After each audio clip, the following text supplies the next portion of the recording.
Parfois, vous ne sentez pas bien l'appétit de manger. Et si vous avez l'habitude de prendre le Buganda, vous allez comprendre que, à toute fois, ça va vous donner l'appétit. Vous allez bien manger. Et ça vous soigne beaucoup des maladies.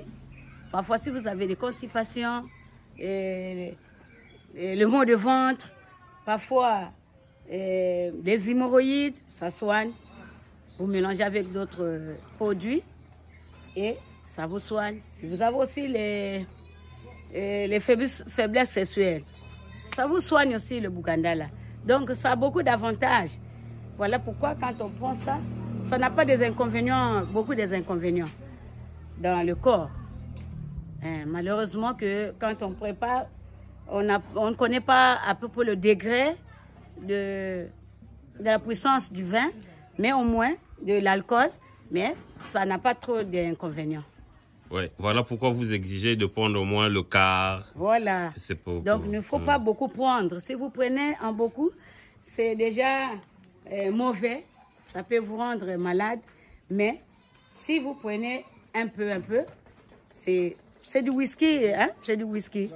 Oui. C'est du whisky. Mais comme c'est pas amélioré. Voilà. Oui. Donc là, on revient. Je disais que nous sommes dans un site de fabrication de vin traditionnel. Nous sommes à Mosenjo. Voilà. Et c'est le Buganda. C'est comme du whisky traditionnel. Voilà, Maman Marie vous a parlé de tous les avantages concernant ce produit. Voilà. Et nous intéressons au monde entier de venir à Mosenjo pour voir comment ça se passe. Si on peut rajouter quelque chose, sincèrement, il n'y a rien à dire. Hein. C'est Made in Congo. Plus précisément, on est dans l'Uniari, la ville de Mosenjo. Il n'y a pas de sot métier. Moi, je pense que c'est très important de commencer à valoriser nos choses.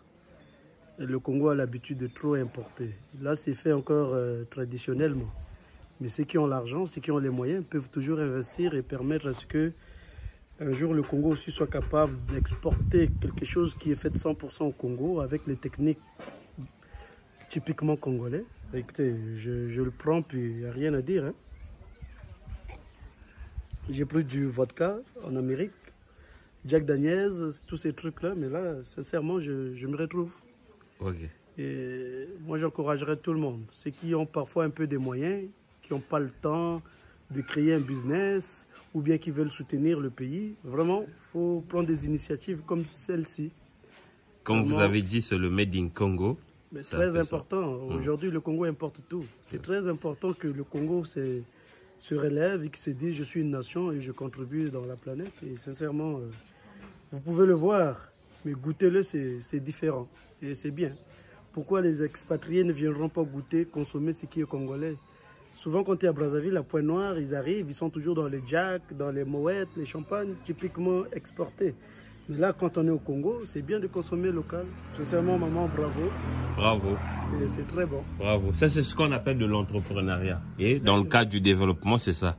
Lorsqu'on parle du développement local, on dit que Mosenjo, il faut développer Mosenjo, c'est arriver à valoriser les produits de Mosenjo. Voilà. Consulter les exploitants de Mosenjo afin qu'ils puissent créer des industries concernant nos produits.